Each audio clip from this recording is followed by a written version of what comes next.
Kisah anak yang penuh misteri di zaman Rasulullah yang diduga sebagai Dajjal. Ada seorang pria di masa Nabi Muhammad Sallallahu Alaihi Wasallam, namanya adalah Safi ibn Sayyad, namanya Safi, putra dari Sayyad. Dia hidup di masa Nabi Muhammad Sallallahu Alaihi Wasallam dan dia seorang anak laki-laki yang dibesarkan pada asalnya dari keluarga Yahudi. Dia sangat membenci Rasulullah Sallallahu Alaihi Wasallam. Dan mereka berkata bahwa anak laki-laki ini, Safi ibnu Sayyad, dia dapat memberitahumu apa yang kau pikirkan. Dia punya kemampuan tertentu. Rasulullah Sallallahu Alaihi Wasallam mendengar tentangnya. Suatu hari beliau pergi untuk mencari tahu apakah dia benar Dajjal atau bukan. Beliau pergi bersama Umar bin Khattab radhiyallahu anha dan mereka menuju sebuah desa di mana Safi ibn Sayyad berada. Dan anak itu sedang duduk bermain-main dengan sesuatu. Ketika Rasulullah Sallallahu Alaihi Wasallam mencoba mendekat, Umar bin Khattab bercerita. Beliau pindah dari pohon ke pohon. Rasulullah bersembunyi di balik pepohonan. Beliau mencoba mendekati anak ini dan mencoba mendengar apa yang dikatakannya. Anak itu mengucapkan sesuatu, beliau ingin mendengar apa yang dikatakannya. Seiring Rasulullah Sallallahu Alaihi Wasallam mendekati Safi dengan sangat dekat sampai mendengar perkataannya, tiba-tiba ibu dari anak itu melihat Rasulullah Sallallahu Alaihi Wasallam dan ibunya berkata, "Wahai Safi, di sana ada Muhammad." Dan Safi menengadah dan berhenti berbicara. Safi menjadi sangat marah. Dia sangat membenci beliau Sallallahu Alaihi Wasallam. Entah mengapa. Rasulullah Sallallahu Alaihi Wasallam bersabda, "Andai saja ibunya tidak melihatku, aku bisa mendengar sedikit lagi, dan aku akan tahu dia Dajjal atau bukan." Karena orang-orang berkata bahwa anak itu adalah Dajjal, bahwa dia akan muncul dari sana dan dia akan menjadi Dajjal. Rasulullah Sallallahu Alaihi Wasallam berkata pada anak itu, "Aku menyembunyikan sesuatu dalam pikiranku, di dalam dadaku di mana aku ingin agar kau mencoba menebak apakah itu." Dan anak itu melihat, sedikit mengernyitkan dahi dan berkata, "Aduh, aduh, aku hanya bisa mendapatkan aduh, aduh." Rasulullah Sallallahu Alaihi Wasallam bersabda, "Semoga kekuatanmu tidak bisa melebihi itu." Rasulullah Sallallahu Alaihi Wasallam berkata padanya, "Apakah kau percaya bahwa aku ini utusan Tuhan?"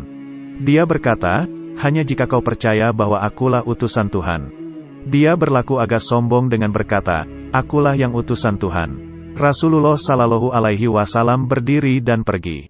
Umar bin Khattab bertanya, "Apa artinya aduh? Kata apakah yang kau sembunyikan dalam dirimu?" Beliau bersabda, "Aku menyembunyikan kata ad-duhan." Ad-duhan artinya asap atau kabut, dan anak itu menebak separuh darinya. Anak laki-laki ini, Safi ibn Sayyad, tumbuh besar, dan dia tinggal di Madinah. Dia pada akhirnya masuk Islam dan dia menikah. Dan mereka berkata bahwa dia punya sekitar 10 anak. Dan para sahabat selalu menghindarinya, karena mereka tidak merasa nyaman berada di dekatnya. Suatu hari mereka melakukan perjalanan haji. Lalu ketika mereka pulang dari berhaji, pada perjalanan pulang, seorang sahabat dari Rasulullah Sallallahu Alaihi Wasallam, Abu Sa'id Al-Khudri radhiyallahu anhu, duduk di bawah sebuah bayangan dari sebuah pohon dan kemudian Safi ibn Sayyad dengan membawa barangnya duduk di samping sahabat tersebut.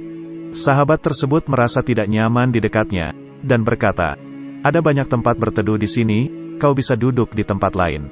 Jadi Safi mulai menangis. Safi ibn Sayyad menangis.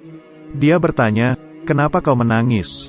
Safi berkata, "Ini karena orang-orang berkata bahwa aku adalah Dajjal dan lain-lain."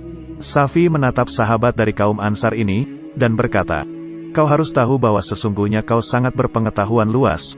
Kau harus tahu bahwa Ad-Dajjal bukanlah muslim sementara aku seorang muslim. Dia tidak menikah tapi aku menikah. Dia tidak dapat punya anak, tapi aku punya anak. Dan dia tidak bisa memasuki Mekah atau Madinah, tapi aku di sini." Sahabat itu berkata, "Demi Allah, kau benar. Argumenmu benar juga." Kemudian Safi ibn Sayyad berkata padanya, "Tapi kau tahu, nama itu, Dajjal, cukup bagus. Dajjal nama yang keren karena dia punya kekuatan. Aku tidak keberatan jika aku benar-benar Dajjal." Lalu sahabat itu berdiri dan berkata, "Tolong menjauhlah dariku." Kemudian dia menjauhi Safi. Di belakangnya, Safi ibn Sayyad tertawa-tawa. Jadi Safi adalah orang yang sangat aneh. Setelah wafatnya Rasulullah Sallallahu Alaihi Wasallam, ada sebuah peperangan besar yang terjadi dengan Musailamah Al-Kadzab, di mana ratusan penghafal Al-Quran terbunuh. Dan mereka melihat Safi ibn Sayyad berperang bersama mereka dan mereka mencari jasadnya, dan mereka berkata, kami tidak bisa menemukannya, baik di antara yang sudah mati atau yang masih hidup. Semua anak-anaknya meninggal, istrinya juga meninggal. Dan setelah perang itu, mereka tidak bisa menemukannya sama sekali, dia menghilang. Inilah kisah Safi ibn Sayyad. Jadi wallahu alam, apakah dia Dajjal atau tidak? Umar ibn al-Khattab R.A. berkata, aku sering berkata di hadapan Rasulullah Sallallahu Alaihi Wasallam, demi Allah dia adalah Dajjal. Dan beliau tidak menyangkal perkataanku dan tidak membenarkannya, beliau diam saja. Jadi perkara Dajjal sangat aneh dan misterius sampai dia sungguh muncul.